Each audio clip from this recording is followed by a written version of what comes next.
উত্তর 24 পরগনার বসিরহাটের মহকুমার বসিরহাট থানার পিপা গ্রাম পঞ্চায়েতের পিপা বলফিল্ড এলাকার ঘটনা। বছর 18-র বিশেষ চাহিদা সম্পন্ন তরুণী ঠিকমতো কথা বলতে পারে না। প্রতিবেশী সম্পর্কে নিজের মামা বছর 55-এর স্বপন দাস গতকাল মঙ্গলবার দুপুর 12টা নাগাদ বাড়িতে কেউ না থাকার সুযোগে ঘরের মধ্যে ঢুকে জোরপূর্বক ধর্ষণ করে বলে অভিযোগ।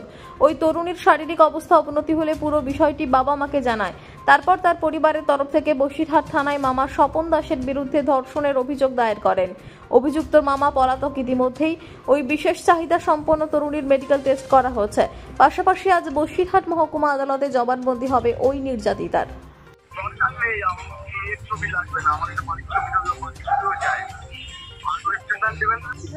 আমার বড় জামাইটা মারা গেছে।